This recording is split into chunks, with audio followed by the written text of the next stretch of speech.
క్రీస్తునందు ప్రియమైన ప్రేమధార టీవీ వీక్షకులకు మన ప్రభువును రక్షకుడైన యేసుక్రీస్తు అత్యున్నతమైన నామంలో శుభములు తెలియజేస్తున్నాం.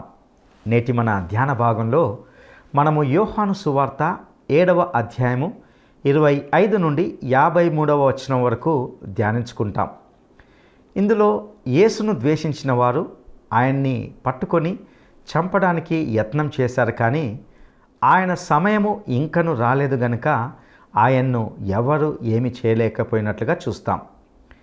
యేసు చేసిన కార్యములను బట్టి అనేకులు ఆయన యందు విశ్వాసం ఉంచారు.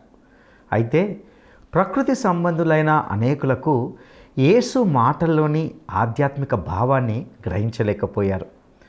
పండుగ చివరి రోజున యేసు ఒక గొప్ప లోతైన ఆధ్యాత్మిక సత్యాన్ని బయలుపరిచినట్టుగా చూస్తాం. ఎవడైనా దప్పికొన్నట్లయితే నా యొద్దకు వచ్చి దప్పి తీర్చుకోవాలి. నా యందు విశ్వాసం ఉంచే వాని కడుపులో నుండి జీవజల నదులు పారుతాయని చెప్పాడు. ఆయన మాటలు పదే పదే అనేకులను కలవరపరిచాయి. కొందరికి మాత్రం ఆయన మాటలు ఆశీర్వాదకరంగా మారాయి. ఈ లోకపు నీరు మన ఆధ్యాత్మిక దప్పికను తీర్చలేవు. యేసు ఇచ్చే జీవజలము శాశ్వతంగా ఆధ్యాత్మిక దప్పికను తీరుస్తుంది. మత పెద్దలకు అనగా పరిసయ్యులు ఆయన మాటలు నచ్చలేదు, ఆయనను సుతారము ఇష్టపడలేదు. కానీ సాధారణ వ్యక్తులకు మధురమైన అనుభూతులను కలిగించే అనుభవంగా ఇది ఉంటుంది. ఇక మనము అట్టి అనుభవాన్ని ఈనాటి సందేశం ద్వారా తెలుసుకుందామా? ప్రియ శ్రోతలు, మీ బైబిళ్ళు తెరవండి. ఈరోజు మన పాఠం యోహాను సువార్త 7వ అధ్యాయం 25 నుండి 53వ వచనం వరకు. సావధానంగా వినండి. యెరూషలేములో కొందరు చెప్పుకున్నారు, వారు చంపటానికి వెతికేవాడు ఈయనే కాదా? ఇడుగో, ఈయన బహిరంగంగా మాట్లాడుతున్నా ఈయనను ఏమీ అనరు. ఈయన క్రీస్తు అని అధికారులు తెలుసుకొని ఉంటారా?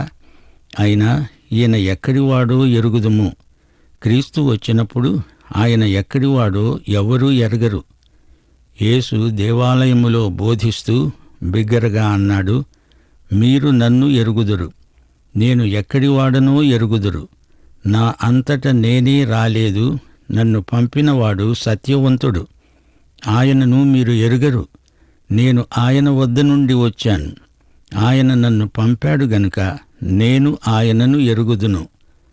అందరూ వారాయన్ను పట్టుకోవడానికి యత్నం చేశారు, గాని ఆయన ఘడియ ఇంకా రాలేదు గనుక ఎవ్వడూ ఆయనను పట్టుకోలేదు. జనసమూహములో అనేకులు ఆయన యందు విశ్వాసముంచి చెప్పుకున్నారు, క్రీస్తు వచ్చేటప్పుడు ఈయన చేసిన వాటికంటే ఎక్కువైన సూచక క్రియలు చేస్తాడా? జనసమూహము ఆయనను గూర్చి ఇలాగూ సణుక్కోవడం పరిసయ్యులు విన్నప్పుడు ప్రధాన యాజకులు పరిసయ్యులు ఆయనను పట్టుకోవడానికి బంట్రౌతులను పంపారు. యేసు అన్నాడు, ఇంకా కొంతకాలము నేను మీతో ఉంటాను, తరువాత నన్ను పంపిన వాని వద్దకు వెడతాను. మీరు నన్ను వెతుకుతారు, కాని నన్ను కనుగొనరు. నేనెక్కడ ఉంటానో అక్కడికి మీరు రాలేరు. అందుకు యూదులు తమలో తాము చెప్పుకొనసాగారు, మనము ఈయనను కనుగొనకుండా ఉండేటట్లు ఈయన ఎక్కడికి వెళ్ళబోతున్నాడు? గ్రీసు దేశస్థులలో చెదరిపోయిన వారి వద్దకు వెళ్ళి గ్రీసు దేశస్థులకు బోధిస్తాడా? నన్ను వెతుకుతారు గాని కనుగొనరు. నేను ఎక్కడ ఉంటానో అక్కడికి మీరు రాలేరు అని ఆయన చెప్పిన ఈ మాట ఏమిటో? ప్రియ శ్రోతలు, వింటున్నారా? యెరూషలేములో తిరిగి యేసును గురించిన వివాదం మొదలైంది. ఈయన క్రీస్తేనా? యేసు అన్నాడు, మీకు నేనెవరో తెలీదు. నన్ను పంపిన తండ్రిని నేనెరుగుదును, మీరెరగరు. అందుచేత అసలు నేనెవరినో మీరు తెలుసుకోలేకపోతున్నారు. ఆ గుంపులో యేసును పట్టుకోవాలని కొందరు ప్రయత్నించారు, గాని ఎవరూ ఆయనను ఏమీ చెయ్యలేకపోయారు. ఆయన సమయం రాకముందే ఎవరూ ఆయనను బంధించలేరు. ఆయన మీద ఎవరూ చెయ్యి వెయ్యలేకపోయారు. ఆయనకు అట్టి అధికారము తండ్రే ఇచ్చాడు. పరిసయ్యులు యేసును బంధించటానికి బంట్రౌతులను పంపారు, కాని వారేమీ చెయ్యలేకపోయారు. అక్కడ పోగైన జనం పలు విధాలుగా చెప్పుకుంటున్నారు. ఈయన ఒకవేళ క్రీస్తేనేమో, ఈయన కంటే ఎక్కువ అద్భుతాలు ఎవరు చేయగలరు? అప్పుడు ప్రభువు తన మరణ పునరుత్థానములను గురించి మాట్లాడాడు. నేను తిరిగి నా తండ్రి వద్దకు వెళ్ళిపోతున్నాను అని చెప్పాడు. యేసు మాటలు వారు గ్రహించలేదు. ఈయన ఎక్కడికి వెళ్తాడు? నేనెక్కడ ఉంటానో అక్కడికి మీరు రాలేరు అంటున్నాడు. మనం కనుక్కోలేనంత దూరం వెళ్ళి దాక్కుంటాడా? గ్రీసు దేశానికి వెళ్తాడా? పారిపోతాడా? అంటూ ఆయన మాటలకు విపరీతమైన అర్థాలు తీస్తున్నారు. ప్రకృతి సంబంధులైన వీరికి యేసు మాటల్లోని ఆధ్యాత్మిక భావం స్ఫురించటం లేదు. యేసు సిలువ వేయబడిన తరువాత ఆయనను ప్రేమించే చేతులే ఆయన్ను తాకాయి. ఆయనను ప్రేమించే కన్నులే ఆయనను చూచాయి. అది పండగలో చివరి రోజు, మహాదినం. దేవాలయంలో వారు ఆ రోజున రెట్టింపు పరిమాణంలో నీరు పోస్తారు. ఆయన అక్కడ నిలిచినప్పుడు నీళ్లు చీలమండల వరకు వచ్చాయి. గత చరిత్రను వారు ఈ విధంగా జ్ఞాపకం చేసుకుంటారు. బండ నుండి మధుర జలములను దేవుడు అరణ్యయాత్రలో ఇశ్రాయేలు ప్రజలకిచ్చాడు. ఆ దివ్య స్మృతులు వారిని ఎంతవరకు గుణపరిచాయి అన్నది ముఖ్య ప్రశ్న. యేసుక్రీస్తుకు ప్రవచన సంకేతాలే అవన్నీ. కాని వీరు యేసుక్రీస్తును చంపాలని చూస్తున్నారు. వీరి పండగల నిర్వాకం వెర్రి తలలు వేసింది. 1 కొరింథీ 10:4 అందరూ ఆత్మ సంబంధమైన ఒకే పానీయమును పానం చేశారు. ఏలయనగా తమను వెంబడించిన ఆత్మ సంబంధమైన బండలోనిది తాగారు. ఆ బండ క్రీస్తే. జీవజల ప్రదాత యేసుక్రీస్తే.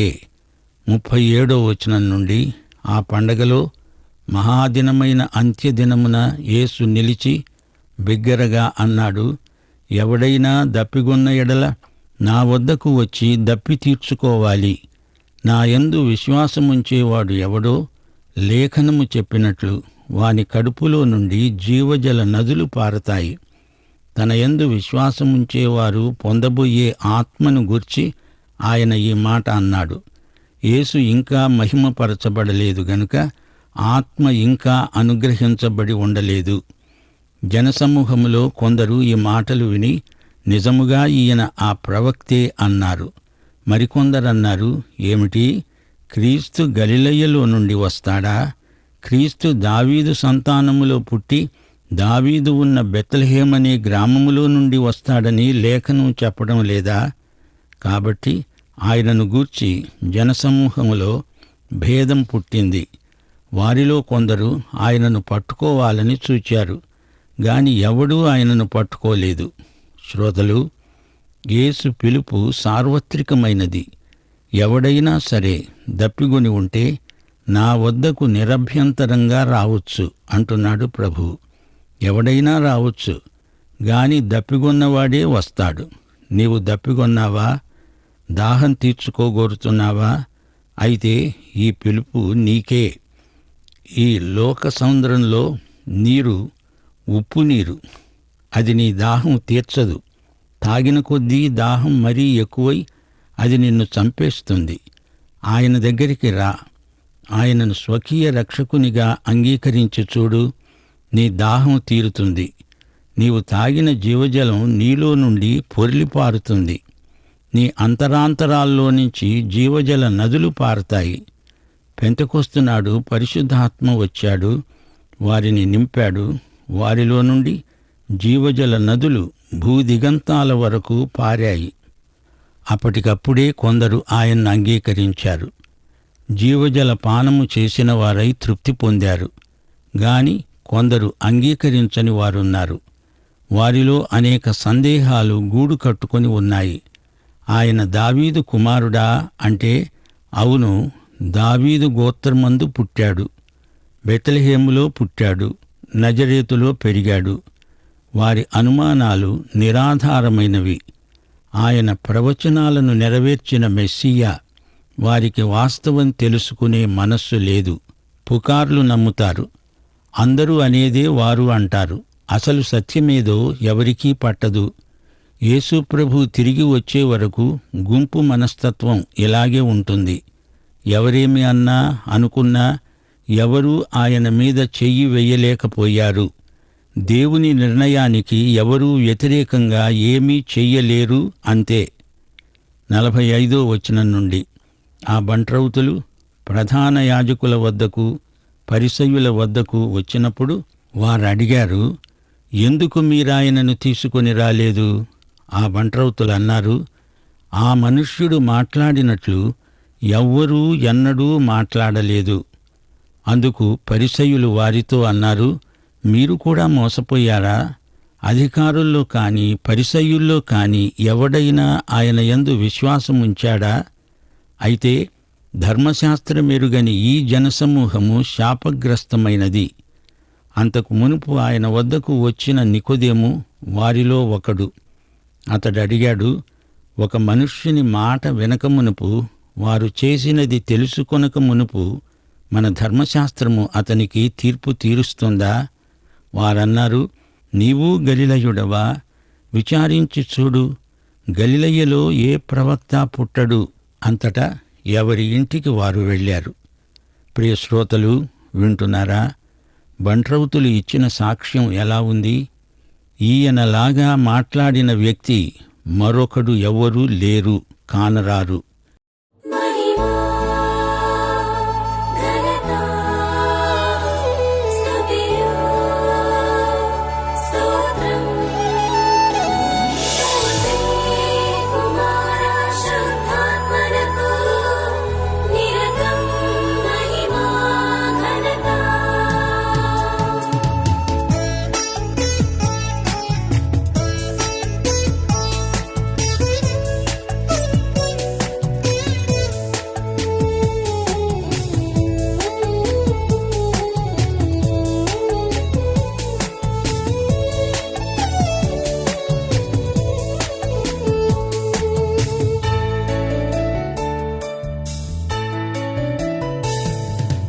ఆరాధనకు యోగ్యుడా, నిత్యము స్తుతించెదను.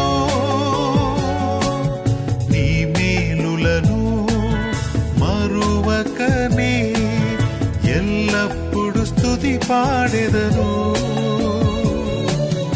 ఆరాధనకు యోగ్యుడా, నిత్యము స్తుతించెదను.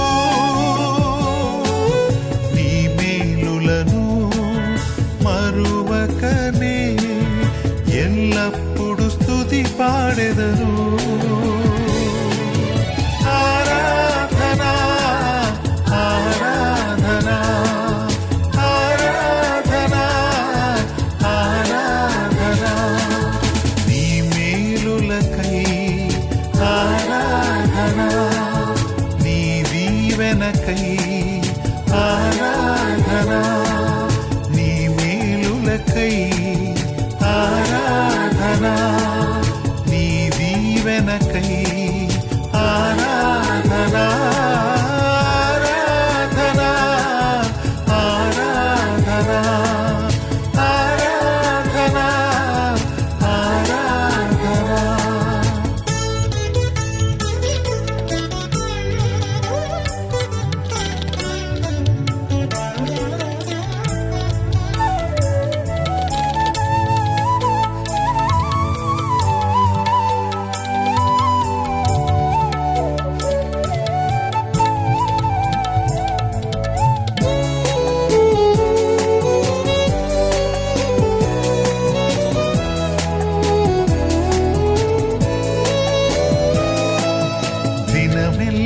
నీ చేతులు చాపి కౌగిలిలో కాపాడుచుంటివే.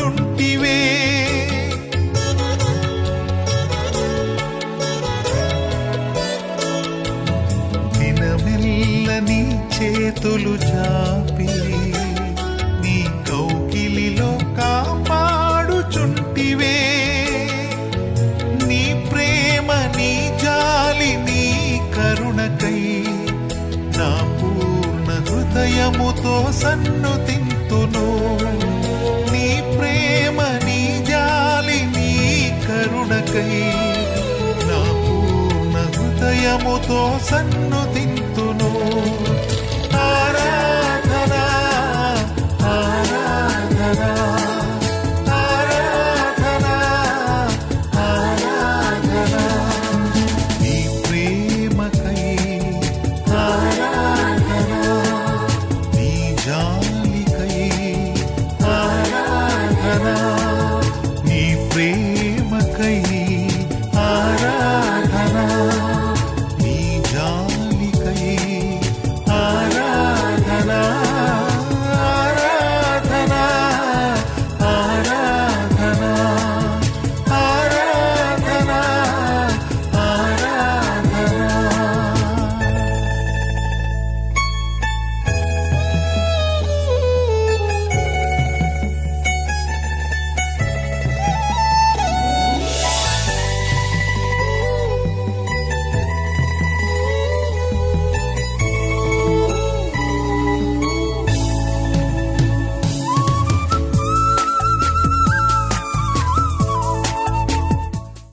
ఆయన గొప్ప బోధకుడు.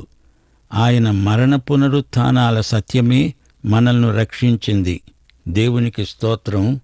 ఇక్కడ నికోదేము మాట్లాడుతున్నాడు. రాత్రిపూట యేసు దగ్గరికి వచ్చిన యూదుల అధికారి పరిసయ్యుడు. అతడు యేసు పక్షాన మాట్లాడుతున్నాడు.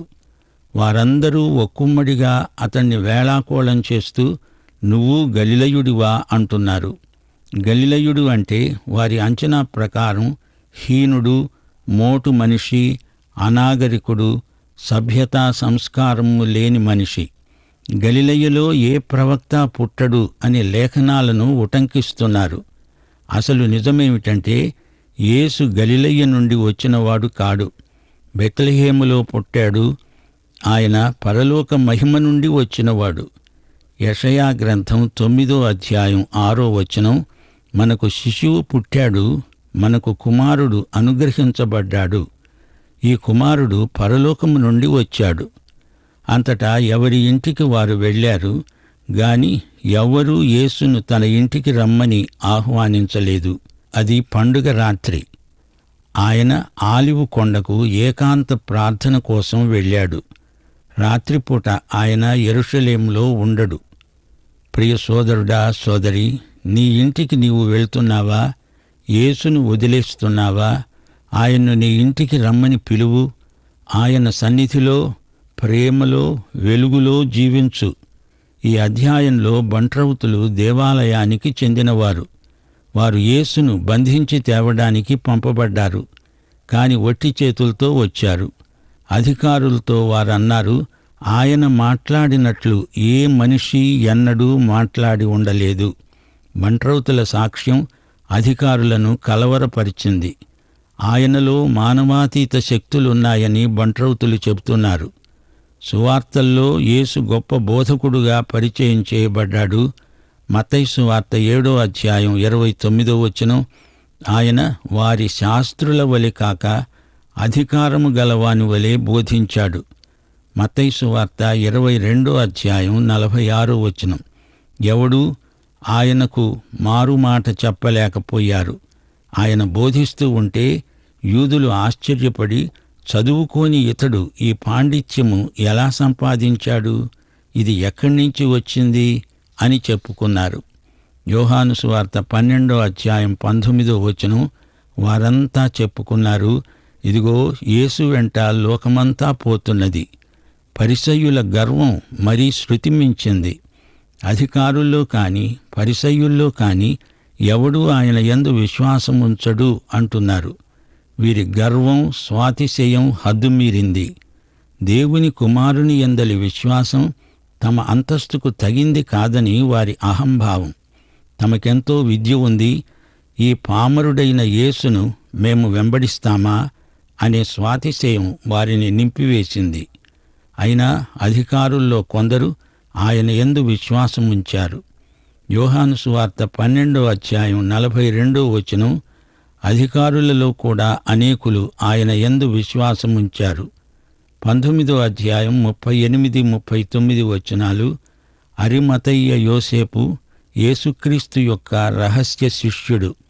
పరిసయ్యులకు యూద మతనాయకులకు యేసు పట్ల ఈర్ష్య అసూయ కలిగినందున వారలా ప్రవర్తించారు. ఉక్రోషం పట్టలేక ప్రజలను నిందిస్తూ ధర్మశాస్త్రమెరుగని ఈ ప్రజలు శాపగ్రస్తులు అంటున్నారు. ధర్మశాస్త్ర అజ్ఞానం శాపమైతే తాము శాపం కింద ఉన్నామే అని వారు గుర్తించాలి. ద్వితీయోపదేశకాండం 28వ అధ్యాయం 15వ వచనం, యెహోవా సెలవిచ్చిన మాట వినని ఎడల ఈ శాపములన్నీ నీకు సంభవిస్తాయి. జనసమూహం కాదు, ఆ పరిసయ్యులే దేవుని కోపానికి గురి అవుతున్నారు. ఎందుకనగా యేసు ప్రత్యక్షం దేవునిది, దానిని వారు తిరస్కరించారు. యోహాను సువార్త 3వ అధ్యాయం 36వ వచనం, కుమారుని యందు విశ్వాసముంచేవాడే నిత్యజీవము గలవాడు. కుమారునికి విధేయుడు కానివాడు జీవము చూడడు గాని దేవుని ఉగ్రత వాని మీద నిలిచి ఉంటుంది. నికోదేము అంతకుముందు యేసును కలుసుకున్నాడు. యేసు దేవుని వద్ద నుండి వచ్చిన బోధకుడని గుర్తించాడు. ఇప్పుడు రబ్బీల న్యాయశాస్త్రం, మోషే ధర్మశాస్త్రం ఎరిగిన నికోదేము మాట్లాడుతున్నాడు. ముద్దాయి సాక్ష్యం వినకుండా, అతడు చేసిందేమిటో తెలుసుకోకుండా తీర్పు చెప్పకూడదు. ద్వితీయోపదేశకాండం 1వ అధ్యాయం 16-17 వచనాలు. ప్రతి మనిషికి న్యాయమును బట్టి మీరు తీర్పు తీర్చాలి. పక్షపాతము లేకుండా వినాలి. న్యాయపు తీర్పు దేవునిదే. నికోదేము న్యాయమైన తీర్పు కావాలని అధికారులను అడుగుతున్నాడు. సన్నిహెద్రిను సభలో ఒక సభ్యుడుగా నికోదేము వారిని అభ్యర్థిస్తున్నాడు. అయినా వారు నికోదేము మాటను ఖాతరు చేయటం లేదు. సన్నిహెద్రిను సభ దృష్టిలో నికోదేము అవివేకి, అజ్ఞాని. వారికి యుక్తాయుక్త పరిజ్ఞానం నశించింది. పక్షపాత బుద్ధితో మాట్లాడుతున్నారు. నువ్వు గలిలయుడివా, అతన్ని సమర్థిస్తావేమిటి అంటున్నారు. ఆయన గలిలయుడు గనుక మెస్సియా కానేరడు, ప్రవక్త కాడు అని తమ వితండ ధోరణిని వ్యక్తం చేస్తున్నారు. సోదరీ సోదరులారా, ప్రియ శ్రోతలారా, యేసు పిలుపు నాటి నుండి నేటి వరకు వినబడుతూనే ఉంది. ఎవడైనా దప్పికొని ఉంటే అతడు నా వద్దకు రావాలి. నేనిచ్చే జీవజలం తాగితే ఆ జలమే అతనిలో నీటి బుగ్గగా ఊరి జీవజల నదిగా పారుతుంది. ఇది యేసు పిలుపు, యేసు వాగ్దానం. లేఖనము చెప్పినట్లే వాక్యానుసారంగానే ఇది జరుగుతుంది. యోహాను సువార్త 4వ అధ్యాయం 14వ వచనానికి పొడిగింపే యోహాను సువార్త 7వ అధ్యాయం 38వ వచనం. ఈ 2 వచనాలకు ఆధారం యెషయా గ్రంథం 58వ అధ్యాయం 11వ వచనం. యెహోవా నిన్ను నిత్యము నడిపిస్తాడు, క్షామకాలమున ఆయన నిన్ను తృప్తిపరచి నీ ఎముకలను బలపరుస్తాడు. నీవు నీరు కట్టిన తోటవలే, ఎప్పుడూ ఉబుకుతూ ఉండే నీటి ఊటవలే ఉంటావు. పరిశుద్ధాత్మ ఉజ్జీవము, ఉత్తేజము యేసు ప్రభువు దగ్గరికి వచ్చేవారికి లభిస్తుంది.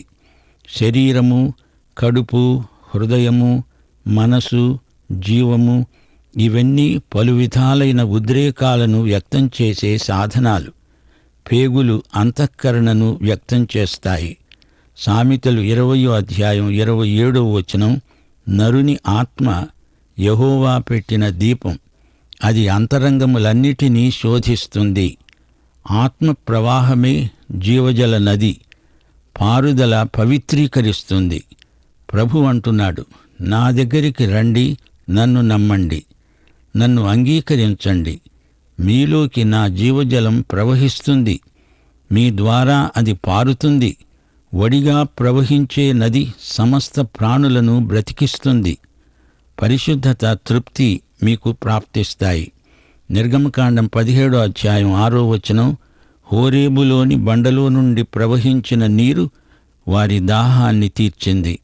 యేసు శిలువపై వేలాడుతూ ఉండగా సిపాయి ఆయన ప్రక్కన బల్లెముతో పొడువగా రక్తము, నీరు కారింది. నీరు పరిశుద్ధీకరణకు బాహిరమైన సూచన. రక్తం విమోచనాత్మకమైన యేసు శిలువ మరణం. యేసు ఇంకా మహిమపరచబడలేదు గనుక ఆత్మ ఇంకనూ అనుగ్రహించబడి ఉండలేదు. అనగా పెంతెకొస్తు ఆత్మ దిగి వచ్చాడు, విశ్వాసులపై నిలిచాడు. యేసు చనిపోయి తిరిగి లేచి ఆరోహణమైనప్పుడు పరిశుద్ధాత్మ వచ్చాడు. యేసుక్రీస్తును గురించిన వివాదాలు అనవసరం. ఆయనను వ్యక్తిగతంగా ఎరిగి ఉండి ప్రేమించి ఆయనను అనుభవించడమే దేవుని చిత్తం. ఆయన రక్షకుడిని గుర్తించి ప్రభువుగా అంగీకరించాలి. మన అనుభవం ముఖ్యం. దాన్ని వివరించటంలో తేడాలు ఉండవచ్చు, అది వేరే సంగతి. యేసుకు నాడు నేడు సాక్షులు కావాలి. మనుష్యుల ఎదట ఆయనను ఒప్పుకునే వారిని యేసు ప్రభువు తన తండ్రి ఎదట ఒప్పుకుంటాడు. నికోదేము, అరిమతయ్య యోసేపు యేసు ప్రభువుకు సాక్షులు. వారు ఎంతో ధైర్య సాహసాలు కనపరిచారు. యేసు సాక్షికి ఇక్కడ శిలువ ప్రాప్తిస్తుంది, అక్కడ కిరీటం లభిస్తుంది. ప్రియ సోదరుడా, సోదరి, నీవు రక్షించబడ్డావా? యేసుక్రీస్తు వారి విమోచనాత్మక కృపకు నీవు సాక్షివా?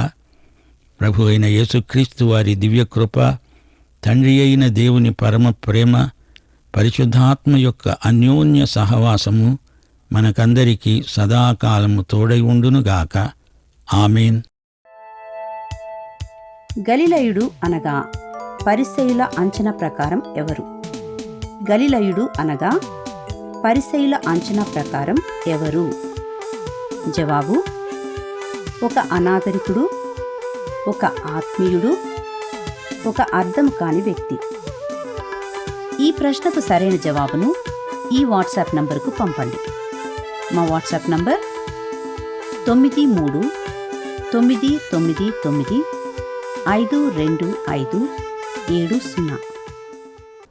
ప్రియులారా, ఇంతవరకు మనము ఈ సందేశంలో యేసును ద్వేషించిన వారు ఆయన్ని పట్టుకొని చంపడానికి ప్రయత్నం చేశారు, కానీ ఆయన సమయము ఇంకను రాలేదు గనక ఆయన్ను ఎవరు ఏమి చేయలేకపోయినట్లుగా చూడగలిగాం. యేసు యొక్క మాటలు మరియు ఆయన కార్యాలు ఎంతోమంది జీవితాలను ప్రభావితం చేసినట్లుగా విన్నాం. యేసు చేసిన కార్యములను బట్టి అనేకులు ఆయన యందు విశ్వాసం ఉంచారు. అయితే కొంతమంది కఠిన హృదయులు, ప్రకృతి సంబంధులైన అనేకులకు యేసు మాటల్లోని ఆధ్యాత్మిక భావము ఏమిటో అర్థం కాలేదు. ప్రభు ఆహ్వానంలోని గొప్ప మాటలు ఇందులో విన్నాం.